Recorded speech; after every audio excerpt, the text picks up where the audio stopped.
This was a more challenging month for the fund. After a really good start to the year, we struggled to maintain the positive momentum this month. A number of things went against us. Overall, the market background was pretty strong. The UK is perhaps beginning to get a little bit of traction as a market that's lagged, that has basically quite strong fundamentals, possibly reasonably improving economics, more political stability, and could be one of the central banks that cuts earlier. And a fairly dovish statement from the Bank of England this month probably encouraged people to think that that'll occur in June.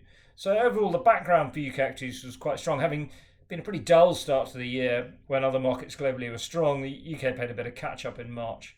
We didn't really join that party for a number of reasons. So the initial headwind for us was the mid-cap index short, which is a general protection for us. That was a reasonable headwind.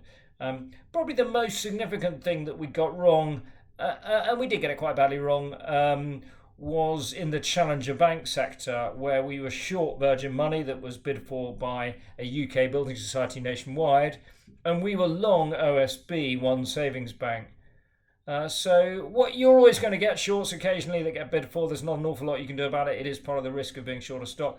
OSB was a bit more disappointing in that its trading statement suggested they hadn't managed expectations that well. This is a growing business on a very low multiple, but it wasn't growing quite as fast as perhaps they led people to expect it would do. So that was a weak share price. So the combination of those two was probably most of our loss for the month between those two, that long and short. So that was an unsuccessful trade for us, unfortunately. Outside that, we did have a number of winners on both sides of the book, which is good, and sort of earnings without the bad bits, I guess, if you want to come up with a euphemism. UK banks were very strong, so we did well with our longs in NatWest Group and Barclays. We also did well in Trainline. So Trainline is probably one of the relatively few globally leading UK tech stocks. It's a train ticketing platform. It's growing very fast in Europe. It is the market leader in the UK. And there have been some concerns over UK legislation around Trainline. They seem to have receded now. And clearly there's also some competition from Uber, who are entering the train ticketing market. But it is growing very, very well outside the UK. The UK position looks very strong. It's a profitable business and seems to have a strong lead. It had another good update with earnings upgrades, and the share price rose accordingly.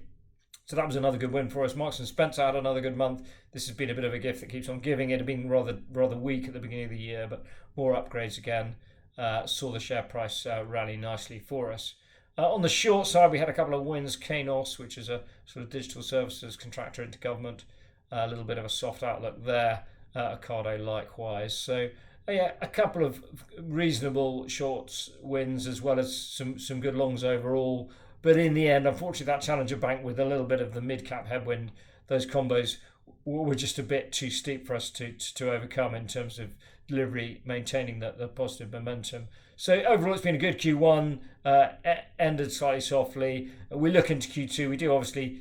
We're very mindful that perhaps UK equities will become more popular as the year progresses from a very low base of popularity and valuation.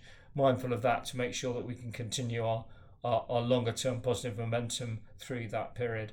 Thank you again for your support, and I look forward to updating you on this month, April, in about 4 weeks' time.